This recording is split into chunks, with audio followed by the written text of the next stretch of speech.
Ditch Diggers number 55.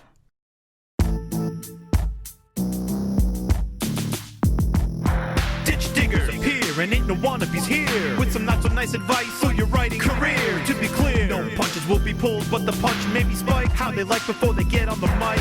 To my left we got the mighty Mer Lafferty, and if I piss her off, believe me, she'll come after me. And her co-host Matt Evan Wallace on the right. Yes, she may be half as hype as she can take him in a fight. So settle in, folks, buckle in and boot up. Time to meddle in a way to make your writer shut up. It's hard work, but the perk is that it's fun and exciting.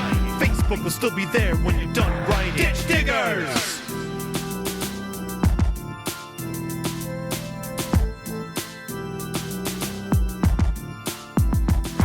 Ditch Diggers! Coming to you live from Morgan Freeman's Border Crossing, it is the Ditch Diggers with Mer Lafferty, Matt Wallace, and special guest Christopher Brown. How are you guys? Good. Great, thanks. Welcome to the show, Christopher. Thanks for having me. Delighted to be here at the border crossing. I like border crossings. Yeah, It's that's more what... it's more a cerebral border crossing. Morgan Freeman doesn't believe in physical borders.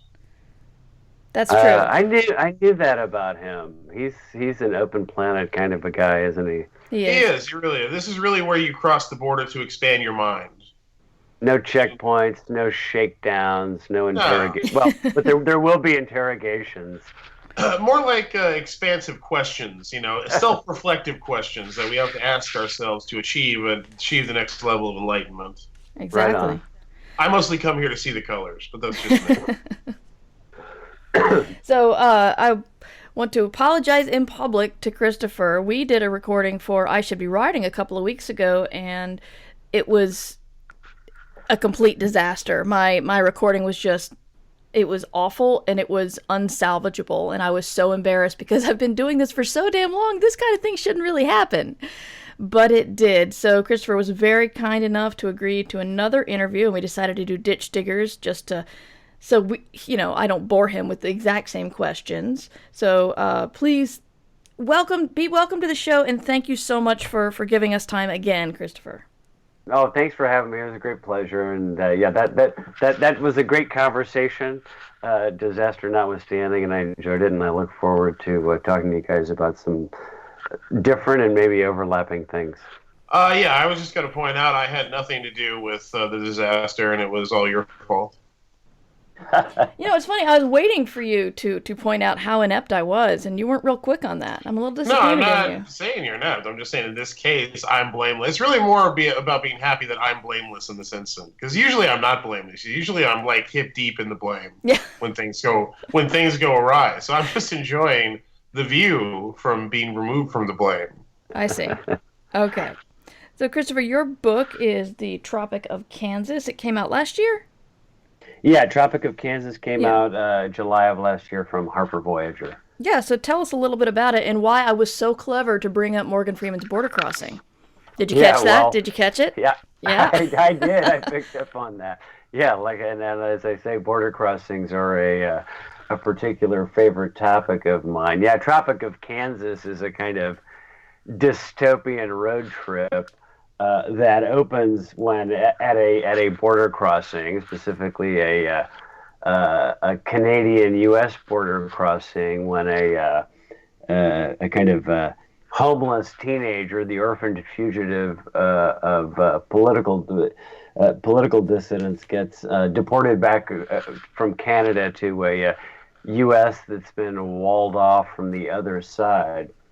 And finds himself promptly detained in a kind of Midwestern Guantanamo, escapes, and finds himself navigating his way across the titular Tropic of Kansas, a kind of a barren American heartland that's suffering from sort of ecological and economic exhaustion, a kind of finding his way through an America that's gone a little bit third world, including a sort of dictatorial government run by a charismatic CEO turned into a kind of fascist president, something that when I wrote it in 2013 and 14, I was sure was too implausible for me to buy. And anyway, and then he's his foster sister, who's a government lawyer, who's kind of escaped the Tropic of Kansas to get to the big city. She's coerced by the government to go hunt her kind of lost brother down, and in the process, sort of undercover in the underground, kind of starts to wonder whether she's been on the right side, and finds him and finds herself in the sort of revolutionary sanctuary of New Orleans, kind of on the front lines of a revolt whose fuse they're about to light. So Excellent. basically, you're a prophet, Christopher. That's what we're Yeah. saying here. I was about to ask, how did it feel 2 years ago watching all of the politics unfold and think, were you thinking, I wasn't writing a user manual, damn it? Or, Yeah, it's really funny because I mean, and as a kind of a business of writing thing, it's sort of interesting because I finished this in like November of 2014, and this idea of like the CEO, president, and stuff, it's not really a new idea. It's been kicking around for a long time. right. Mitt Romney, a recent example, right? That's kind of or that's certainly the businessman or businesswoman leader figure, but so I finished it and I kind of sent it out to some friends and was trying to start kind of get ready to send it out, but then I started to, I don't know, you go through these phases where you're like, oh, should I work on this more? Yeah. I was like, is this stuff too implausible? I don't know if anybody's going to buy this. This is sort of like, who would believe this kind of crazy stuff? And then it literally like started happening, like, as I was getting ready to shop it, and it caused me to hustle a lot more, and it ended up, yeah, I think probably being helpful, but and I think it was a lesson for me in how what's often viewed as prescience by science fiction writers is often just a function of kind of being attentive and observant in a sort of as a practitioner of science fictional realism, and picking up on things that are already going on around you, that sort of following the Gibson overquoted but always pretty accurate Gibsonian aphorism, which in this case maybe is that the dystopia is already here. It's just not evenly distributed. Yeah. Right. So you're not. So you're just being observant. You're just reacting to what's going on around you and extrapolating it. That's really the thing. Yeah, I mean, it's like, yeah, because I was like, I started kind of outlining this like in 2012 probably, or thinking about it. I was like, oh yeah, what would that be like if you had like a CEO running the country and running it like a CEO? Having worked in corporate environments in my day jobs over the years, it's like, yeah, those places are not democracies; they're dictatorships. Yeah. Hold on a minute, and that ended up, I don't know, being a lot of fun to play with, and led to a lot of stuff that may not be prescient, but yeah, I think yeah, just paying attention to what's going on in the world around you, and writing with an effort at a kind of imaginative realism, I think can work out pretty well. Well, I gotta tell you, I'm really interested in since we do a business focused podcast here, I'm actually really interested in how you feel the times that we live in and the times that came about as you went out to sell the book affected you both selling the book and how it's affecting the books of life in publishing right now. Is it a good thing that it's kind of mirroring our reality, or is it a bad thing that it's doing that? Do people want to read your version, or do you think, or does it kind of avert them because they want more escapism with everything happening in the world? Like, do you have any kind of data on that, or any kind of experience you've had yet? Yeah, that's a great question, man. I mean, my view has sort of always been that topicality is a sort of double-edged sword for a writer. Right. And you have to really strive not to ever try to write to kind of immediate, rip from the headlines should only ever happen by accident. Because if you actually try to rip your story from the headlines, you're guaranteed pretty much to miss the window and to be, oh so 2016 or so. I mean, you're already Right. You're dating yourself. Yeah. yeah, and so, but if if you're doing a good job of kind of writing, if you believe that, if you're of the school that sort of all science fiction, even stuff set in the future, is really about the present, and if you're trying to approach what you do with some rigor about kind of drawing from the material of the observed world, you'll hopefully end up with some level of seeming prescience, because the things you're going to find interesting to write about are things that maybe haven't gotten a lot of attention because they're just sort of interesting to you. But I think in terms of writing about a dark version of it's a Tropic of Kansas is a pretty bleak book. Right. I mean, I had two different reviewers call it, Barnes and Noble called it, the BNN Sci-Fi blog called it the feel bad book of the year. Oh no! And Book Riot called it, Liberty and Book Riot called it the brilliant feel bad book of the summer. And and they're right. I mean, I'm trying to, I was trying to write it with a kind of honesty about, people, it's written from the perspective of people at the kind of the bottom of this dystopian society, kind of working people struggling. And it ends up in a hopeful place, but you got to go through some dark territory to get there. And, and I think I would say it helps and it doesn't help to be writing about a somewhat honest dystopian, funhouse or horror house mirror of the world we live in. But the book's done, it's done very well. I mean, it went to second printing very quickly. And fantastic. Congratulations. Awesome. Thank you. And we got pretty good critical reception. And it's on some long lists and some reading lists for the year. And so I feel very, very fortunate with that. And but yeah, I think topicality is really tricky. I think there's a lot of dystopian narrative out there, and that on the one hand, there seems to be a sense in the business that there's a kind of unquenchable appetite for it. I mean, you see a lot of kind of writers from the literary side of the fence trying to write dystopian speculations. Yeah. Have literary chops or whatever. Under that whole allegory loophole that if you call it allegory, it can be literary and it doesn't have to be genre and be banished to the back of the bookstore.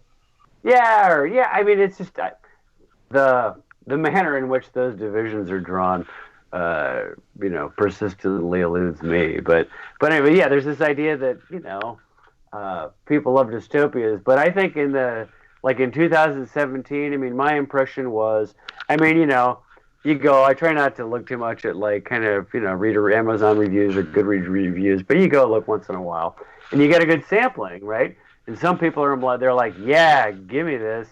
And, give me some, opportunity for revolutionary redemption at the end, but let me see the suffering of the people. And other people are like, come on, man, I want some popcorn, right? Right. And fair enough, But yeah. So, I don't know, that's kind of my take on that. No, I think you hit on some really interesting points there. And the thing that occurred to me while you were talking about that was we talk a lot about never trying to write to the market or predict what's going to be popular in the marketplace. But you don't, but you don't often hear trying to be so topical that you're trying to nail current events with which is really the same thing, but in a different way. And you're right. If you try too hard to be too on the nose and too topical, you're going to end up looking dated. Where I think since what you did, was it really, whether you were reacting to the world or not, you were writing what you were interested in and what moved you. You weren't trying to chase a news trend. So it ends up standing on it ends up standing on its own. But I think that's a really good point. Just in the way that we say, don't try to write to the market. You shouldn't try to chase the news because you'll never win that race. I think that's actually really good advice. Well, so there's a third way of looking at this, and maybe I'm just defending myself because I'm working on a sort of totalitarian book, and I'm not chasing the news, but it's on my fucking mind a lot. Oh, of course. And so that's kind of what developed the idea. And so it's not technically chasing the news, but it's definitely affected by current events because you're right about what you're always thinking about. And, well, this is on my mind a lot more than usual. So I think that's what has been driving my ideas. Yeah, I don't think there's anything wrong with that, though. I don't think it's the same thing either. I think it's more about intention. You know, like your intention is not to sell something as being, well, this is what the world, this is what's going on right now, and I've captured it perfectly in my fiction, and that's not your intention. You can't help but be informed by what's going on around you, you know, especially if you're a creature of empathy, which we all tend to be. But yeah, I think that's a different thing, and honestly the right way to go about things. It's, you know, those natural influences that occur to you. The intent doesn't change, you know. Yeah, but I think I mean you're both right about that. I would say, you know, I'm dealing with it now in kind of the opposite way. So now I'm working on, I got a 2-book deal in the fall for back with Voyager for the beginning of a new series, sort of nominally set in the world of Tropic of Kansas. Now it's a very different story. It's a kind of a dystopian legal thriller. The elevator pitch was Better Call Saul meets 1984. Nice. So the first book I'm working on now, and I'm setting it in the same world, and I'm trying to make sure I don't sort of actively react to the world around me in a way, and to the current events. Or William Gibson has his book coming out, I guess in April now, Agency, his new novel. Right. And there was a piece there was an interview with him in the New York Times about it a couple of months ago, and the book is it's kind of I saw an early chunk of it. It's a kind of almost like it's in the sort of set in the very recent past, basically like in the year he's writing it in 2016, Right, and a kind of elements of like a technology business thriller about somebody tracking down an emergent AI. And he said that after the election, he suddenly realized that the world in which he was writing the book no longer existed.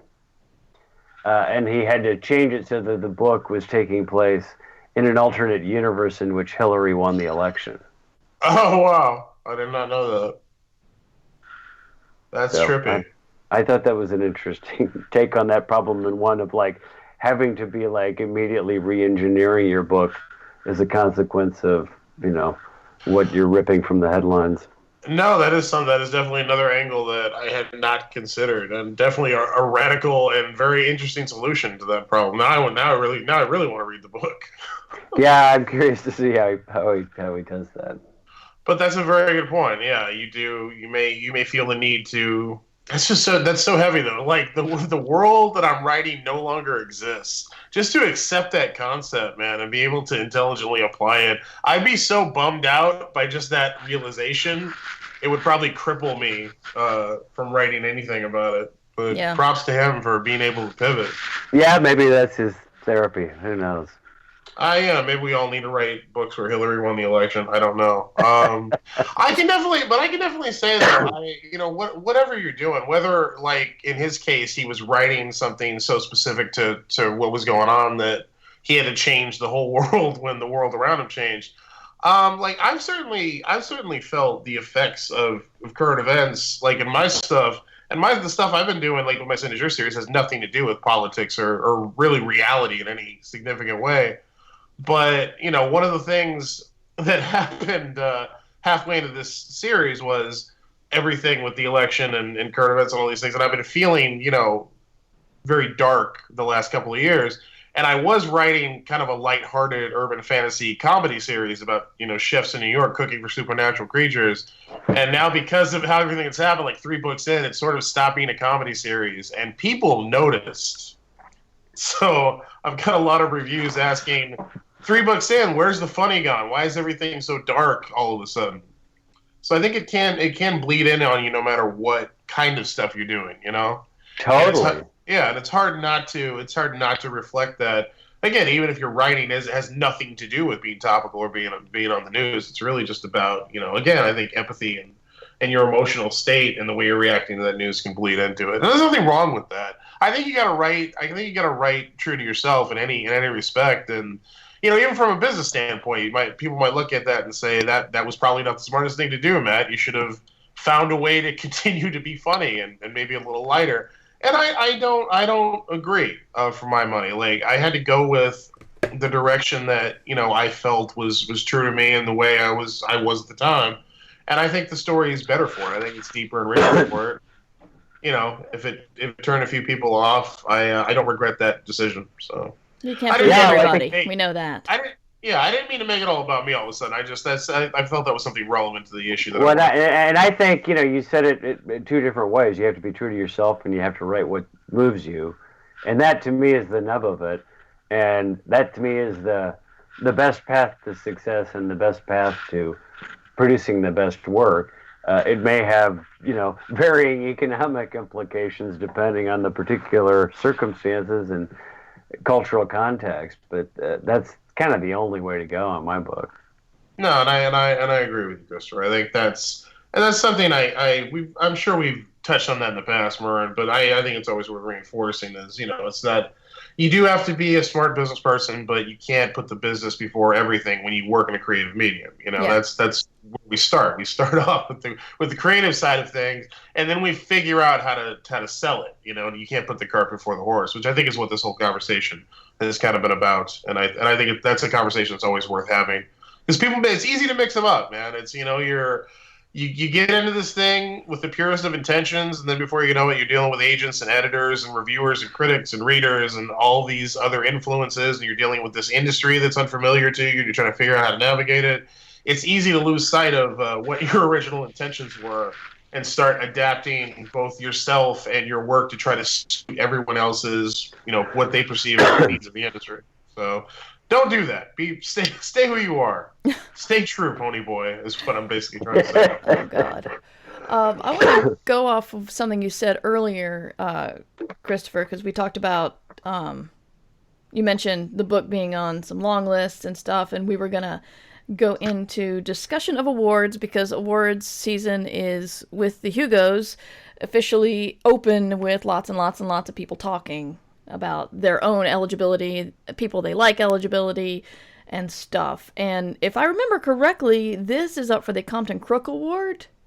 Oh wow! It is. Yes. Yeah, it's on the long list for the Crompton Cook Award. Yeah. Which is the best first novel given out at Balticon every year. Yeah, exactly. So I was Yeah. delighted to be included among some amazing books on that list. Yeah, good luck. I'll be rooting for you. Yeah, You'd be in hope the you make same sure club it was, as Paolo Bacigalupi and Fran Wild and Mike Cole. So a lot of really great books have won that. So you're in really good company. But as you said, there are well, there's always a lot of angst, and Matt and I have been talking about this the past like 2 episodes. So I was wondering your take on it, how you approach the all this. And I'm waving Yeah, my arms it's around. all kind of new to me. And by the way, Murr, congratulations on that Philip K. Dick Award Oh, thank you. nomination. Yeah. Awesome. And which is for paperback originals, right? Yes. And kind of one of, to me, it's like one of the coolest awards. It is very Well, prestigious. It must be so- said. And very, very, I think a kind of a very independent. It's a very unique. It's very unlike the Hugos and the Nebulas in that there's basically a jury selected by a board, and they kind of read all the books and they confer amongst themselves, and they're inoculated from outside influence. But of course the big genre, the biggest genre awards, I guess, right? The Hugos and the Nebulas. There's a sort of a mass voting component to both, and it's I've never felt entirely like a native to science fiction, even though I've been in the scene for a long time, and that part of it is sort of new to me. I've been kind of watching and learning, um, and the most exciting thing that happened to me so far during awards season was sort of watching and trying to figure out, are there things I should be doing um, to try to do my job, for my book and for my publisher and for my characters to kind of help promote this. And I got in 1 week while I was noodling on that, I got two letters of appreciation from people who were recovering from homelessness. And it was this and they were both these very touching notes about how they came across the book in a library, and how some of the ways in which the book had dealt with issues about this one character who's homeless resonated with their own experience. And then one of them noted was noted similarities, influences of both Walker Percy and Bamba the Jungle Boy. But anyway, it was sort of this thing where it's like, the number one thing is sort of getting, it sort of reminded me of the importance of just that kind of connection with readers, and that's sort of unsolicited, and how kind of immensely profound and meaningful that can be. But I don't know. I mean, I feel like in terms of how you go about, I think it's a good exercise to try to make sure your work is on the community's radar screen. I have no idea how you go about doing that in a way that's particularly effective. I think I don't know, I'm kind of blathering on, but I think for novels, I mean, like, I was very delighted to have Tropic of Kansas show up on the list of first novels in the 2017 Locus recommended reading list. So there you have people, helping do the work for you. I think for people with, with short fiction and novellas and so on, it's a really important undertaking of the community, kind of people talking to each other and sharing notes about the work that's excited them. And that's really what I've been trying to do as much as anything, is trying to figure out, in the sort of, kind of spirit of a kind of karmic approach to it, is thinking about the work that I've read in the past year that's sort of eligible, that I'd love to see out there. I mean, you look at, like, when you do your own Nebula nominations, right? You're not going to nominate yourself. Yeah. And you're unable to nominate yourself. And I don't know. I mean, that to me, it's more rewarding to be like trying to promote the work of friends, especially like, I can think of like,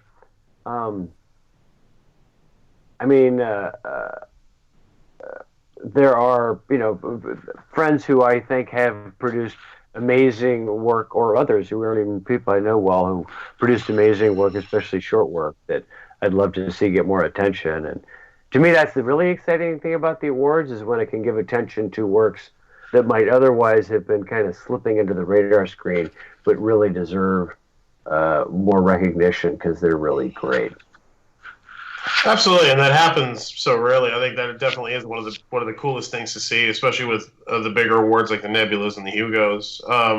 For my money this season, and I'm always pro promoting your stuff for awards. I think there's in every award season, that conversation has to be had on social media, like telling authors it's okay to have an eligibility post. It's okay to tell people, I wrote this stuff this year, it's eligible for these awards, and please consider reading it and voting for it. It's totally okay to do that.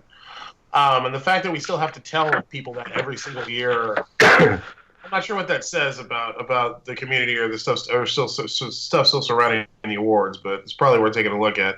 This year, however, personally, I've been much more focused on promoting other stuff than my own stuff. For two reasons, really. The first being, I don't have anything that's going to get nominated for an award this year, and I know enough about awards in the industry to know that. So I feel like it's kind of wasted effort on my part to just be out there shilling for myself. The other is I just find it much more personally rewarding to do that. Like Murr has this book that's out that actually has a good deal of buzz around it. Totally. Talked about how it's up for the Philip K. Dick Award. It's been getting a lot of Nebula buzz. Murr doesn't want to hear about any of this because it wrecks her. But I'm going to talk about it. So I kind of tend, she's not on the Twitters because she's, practicing self-care, which I always encourage. That's a good thing. But I am on the Twitter, so I'm sort of taking it on myself to kind of be her promotional machine for 6 weeks for the Nebulas and the Hugos this year. So much just to create a hashtag. It's a 6 weeks hat trick because that's what we're looking for, Murr. We're looking for the hat trick. All 3, baby. Nebulas and Hugos. It's happening. And you just got to accept it. But not just Murr's. I've been pushing Murr's book really hard because I really want Murr to get because I think first of all, I legitimately think she has a really good shot this year with 6 weeks. I think 6 weeks deserves it, and I think Murr deserves it. So that's why I'm doing it. And also Murr is a very good friend of mine, and I would like to see you get the award, Murr. So that's why I've been doing that. But in addition, I've also been just highlighting other authors whose work I really enjoy, who I think have been underrepresented or unrecognized by awards. And so this season, I've really just been focusing on that. I've mentioned maybe once on Twitter, this is the stuff that I have eligible and whatever. But for the most part, my tweets and my posts have focused on pushing everybody else's stuff. And I think that's a good thing to do during award season. That's something I encourage as much, if not more than pushing your own stuff. And there's something to be said in the philanthropic approach to marketing. I think the more you use your platform to expose others, I feel it's like putting good karma out there in the world. Like that karma comes back to you in ways that you never expect. And so it's just personally and for other people and for the community, I think it's worth doing and something I encourage. But again, I totally support everyone, shilling their stuff and letting people know that they wrote stuff that's eligible for awards. You have to do it. In a lot of cases, if you don't do it, no one else will. You can't expect other people to do it. And Christopher, you mentioned like the Locus reading lists and those best of lists and recommended lists. Those can be very essential to awards. But if you don't make those, which a lot of worthy books and stories don't, then you've got to take it upon yourself to go out there and create the awareness. And it's totally possible to create the kind of awareness and get people into it if you've written something that will resonate with people or something that's good enough for it to catch on. You just have to let people know it's out there. So that's a little scattered, but those are my thoughts this award season. No, I agree. I think you put it really well. That you're right. It is important and appropriate to do the work of letting people know about your own work. But the real joy and the real cultivation of community comes from spreading the word about other work that's excited you, especially stuff that maybe merits more attention than it might have gotten. And I don't know. I think that is an integral part of what makes the science fiction and fantasy community great. I totally agree. Murr, where are you at on the how to approach awards season now that I've thoroughly embarrassed you? I'm sure. Yeah, I'm not real sure what to do with the awkwardness of Matt demanding 3 nominations for me. I'm not demanding them from you. I'm demanding other people nominate of me then, or something. Oh, yeah. Don't feel personal pressure. It's not on you. It's on everyone else. I know. There's absolutely nothing I can do about it. I believe in people promoting themselves, also because on a marginalized level, people, and that includes marginalized people, tend to talk about white dudes' books more than anybody else's. And, sometimes it's a conscious effort to go, okay, I'm reading a lot of white dudes right now. I need to step away and see what else is out there because, it's not just the only stuff, but they get more reviews and stuff like that. And so if people put you down for promoting yourself, that's just completely unfair because you're actually speaking up and saying, hey, there's something else out there. And, that goes for non-marginalized people too, because I know a lot of white dudes who don't have their stuff talked about who need the boost as well. I I'm trying to do what Matt's doing. I did make my award eligibility post, but I'm trying to focus on other people who I think may not get a lot of attention. I was absolutely thrilled. You haven't used the hashtag yet. I just want to put that out there. You haven't used the 6 weeks hat trick hashtag. Why would I do that? That is like an asshole move. Okay, really. The reason I brought that up is because I hadn't done it when I was talking. I just want to put that in there real quick. It would be wrong for her to use that hashtag. Yes. It's okay for me to use that hashtag, which is why I'm doing it, because I have such a genuine enthusiasm for her book, and I'm not the one who wrote the book. And honestly, I have no vested interest in the book winning an award. It's not my book. I'm not with the publisher. I'm not with Murr's agent. Murr's not giving me a cut. No kickbacks. No kickbacks at all. I just genuinely believe in it. So I can be out there doing that. Murr should not be using the 6 weeks hat trick hashtag. That would send the wrong message. So I actually did just want to make that point real quick because I think it's worthwhile. Please proceed, Murr. The careful thing is letting people know what you have eligible, but not saying vote for me. And it's a fine line, but the line is there, and most everybody knows where it is.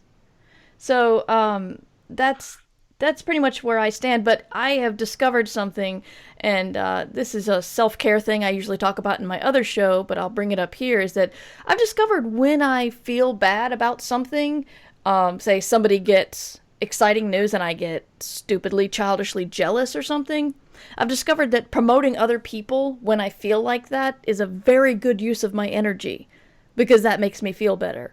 So I've been trying to promote other people during award season, especially if I'm feeling crappy about something, because that is like me doing something good that brings happiness to me. So it's actually self-care when I say, hey guys, consider clipping, or Alistair Stewart or something.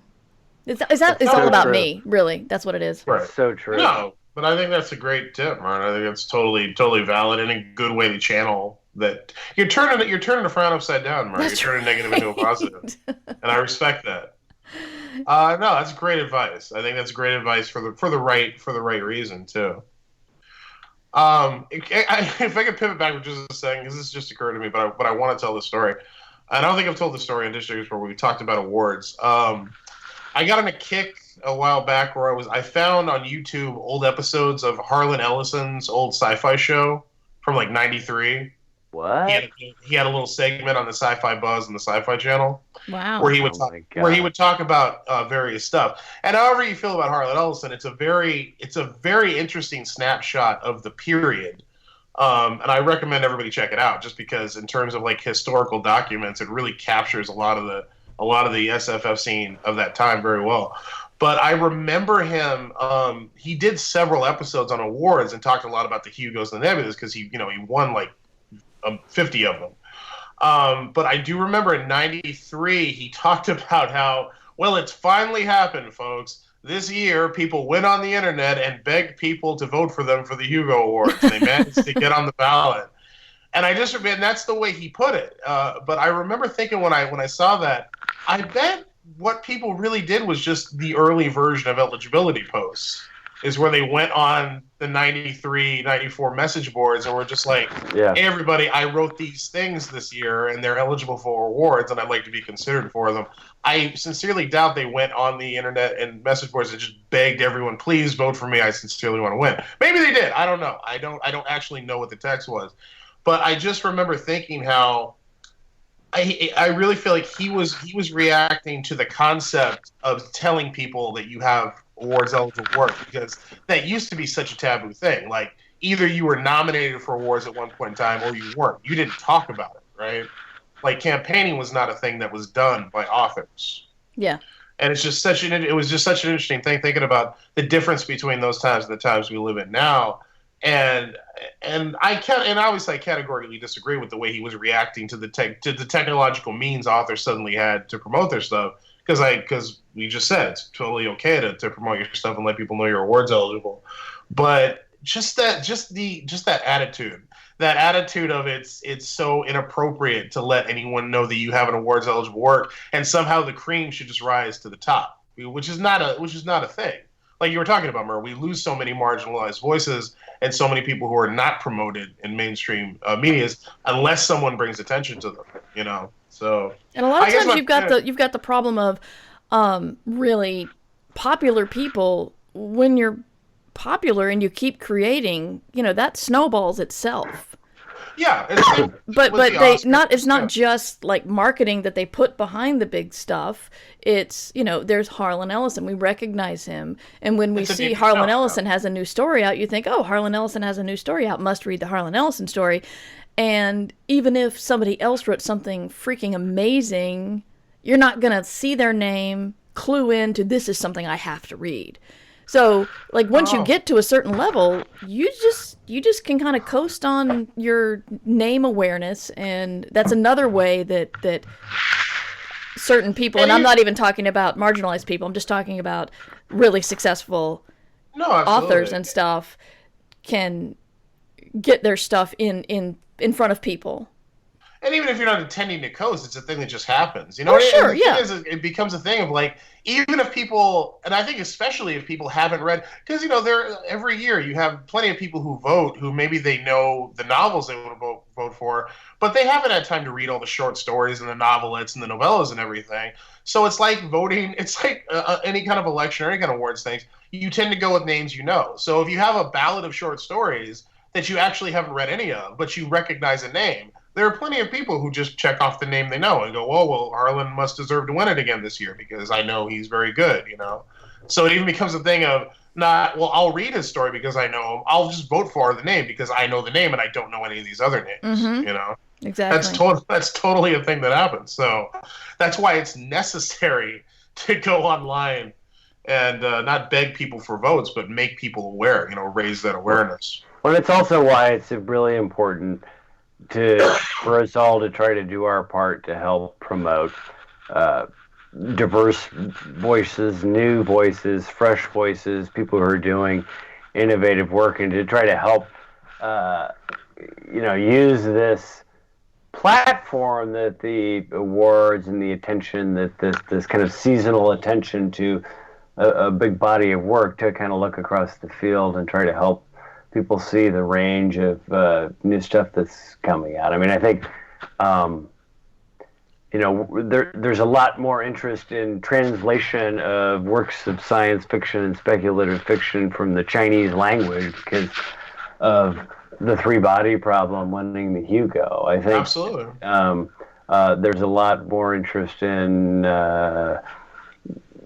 other kinds of diverse voices as a consequence of some recent awards and nominations, and I think that's a really great thing that the awards can do, and give us all, kind of fresh food to react to in our own work. No, very well said, Christopher. That's a very good point. I would add in the way that it's our responsibility to promote this stuff. It's also our responsibility as authors to go out and seek this stuff to begin with and read beyond our normal comfort zones and our usual channels. Totally. Find new stuff to read and take in. And I think it's essential, not only just as a community thing, but for our growth as authors. I find it's very important, to go out and do that. So both those things. Yeah. In 2012, I co-edited a book called Three Messages and a Warning, Contemporary Mexican Short Stories of the Fantastic, with another writer/lawyer named Eduardo Jimenez Mayo. And this was all contemporary Mexican short fiction, wide range from really literary fabulism to Mexican science fiction.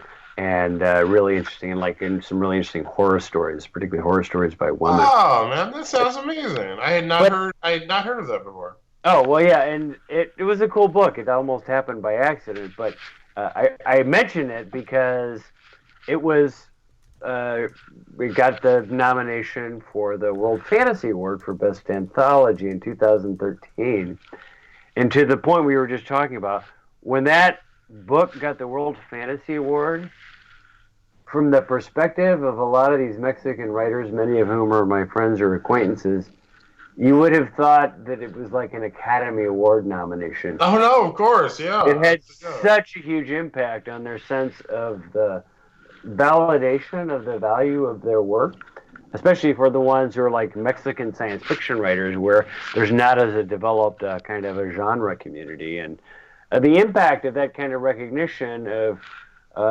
works that might not have the benefit of all of the kind of accumulated goodwill that, say, a really established author has is huge.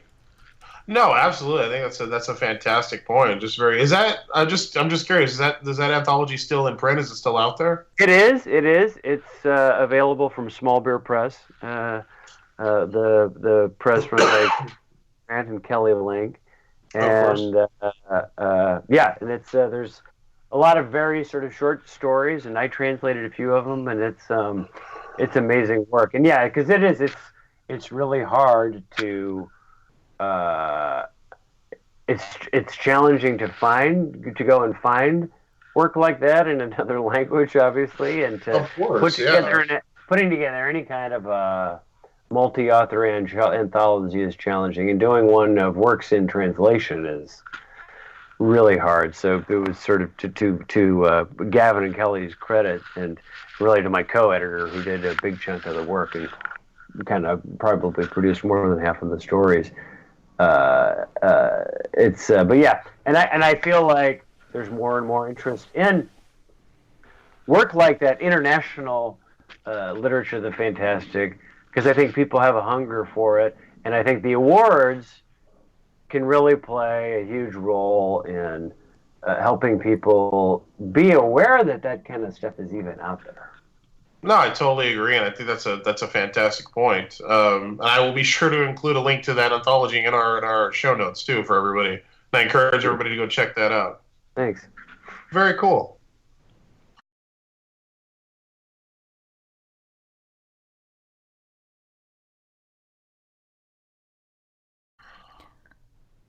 So we have a couple of questions. Jessica writes, after listening to the last podcast on the money taboo, I have a question that is I can't say this word, damn it, tangentially related.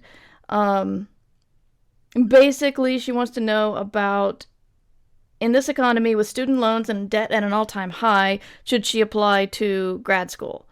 She's specifically mentioning the fact that I went to Stone Coast and made it sound amazing. And somebody else had told her that she should do this. She has a supportive partner, no children, and yet wondering if she can get the writing education without spending all that money.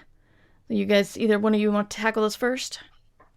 I mean, I don't know if Christopher has an MFA, but I know you do. So I think you're the one with all the perspective, Mer. No, I think not getting an MFA also gives you the perspective of what not getting an MFA.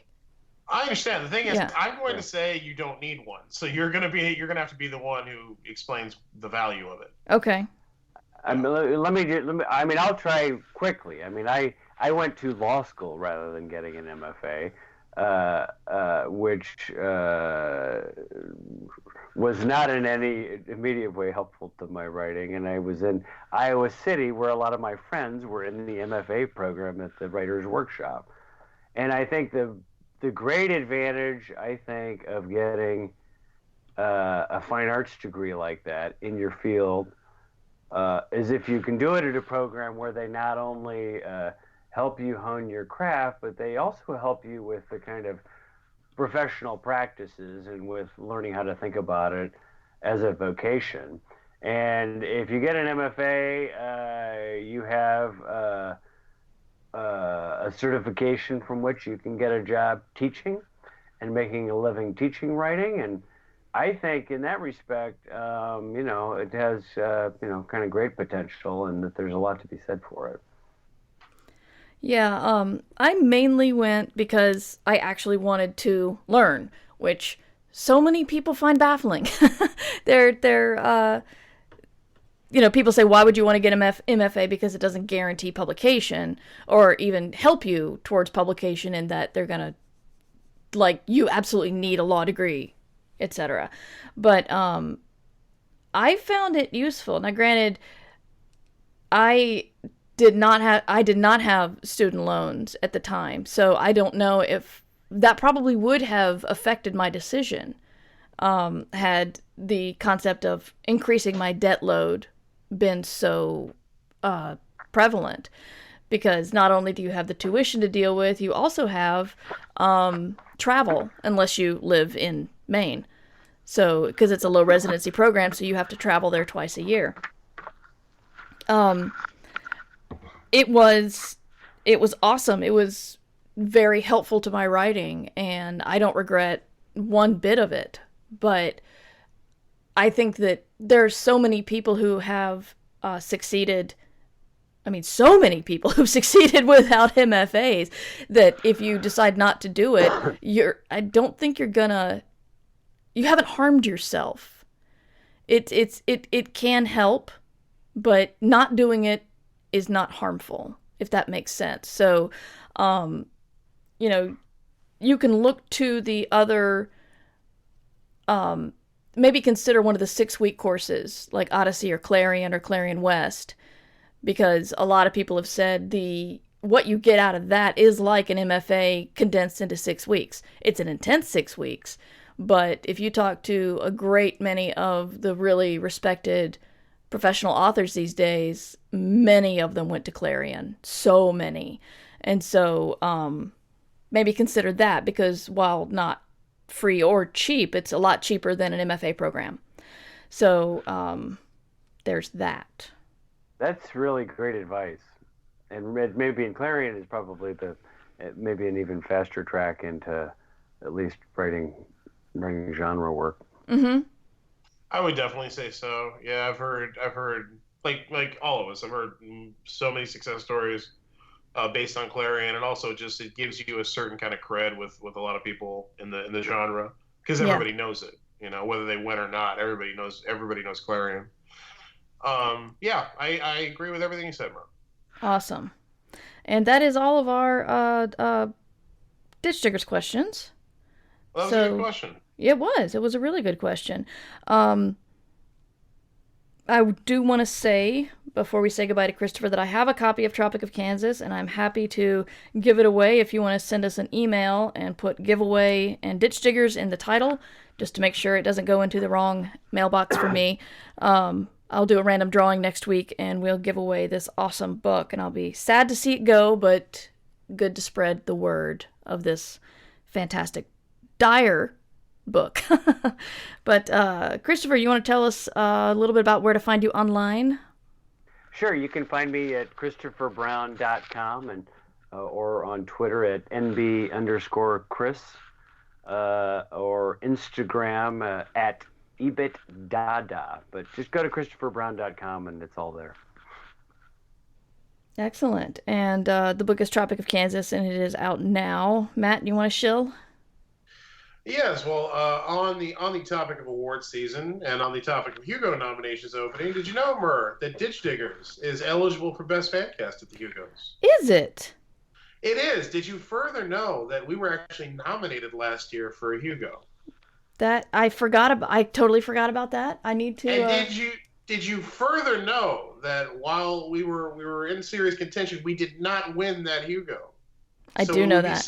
It would be so dramatic if this year we returned and we're triumphant at the Hugos. I think that would be an amazing Best Fancast Hugo story. It would. It would be a fantastic story. If you want to create an amazing Best Fancast Hugo story at this year's Hugo Awards, nominate Ditch Diggers for Best Fancast and support us in that category. And you'll make Harlan Ellison angry. Harlan Ellison angry because I asked you to do it. Yeah. It's okay. He's angry about a lot of things. It's how he lives. It's how he sustains himself. Yeah. In addition to that, I personally have a book out right now. It's called Gluttony Bay. It's the penultimate book in my Syndicate series. The final book, Taste of Wrath, comes out in April. So if you've not yet gotten into the Syndicate series, you still have time to catch up before the end, and you can enjoy it in real time with the rest of us. Also, my other novella series, Rencor, Life in Grudge City, about luchador, buddy cop, masked Mexican wrestlers, and all kinds of mystery and mayhem, is also out now from Parts Unknown Publishing. You can pick that up on Amazon in print or paperback. Awesome. That's my shilling, Murr. Yeah. Well, you can see my the fine show notes that Matt will write up for us will be on Murverse.com. And you can support our Patreon at patreon.com/MightyMur. And did you know we are doing transcriptions now? That's right. You will see the full transcription of this episode with all of the ums and uhs and awkwardness and swearing included. So, but the way to do that is to, if you want to see it immediately after we get it done, you support the Patreon, even at just $1. And everybody else will get to see it at a week later because, I'm not going to force people to pay for accessibility. Of course. And my other stuff, 6 Wakes, science fiction, fantasy, science fiction murder, and then I Should Be Writing, which is my workbook nonfiction book based on my other podcast. Can't talk no more. Good, we're ending this. It is the book you can write in. That's right. Thank you so much for being on the show, Christopher. And Matt, I'll talk to you next week. Absolutely. Thanks, Christopher. Thanks it was great having you on. Thanks for having me, guys. This was fun. You can support us at patreon.com/mightymur. Ditch Diggers! Theme song by Devo Spice. DevoSpice.com.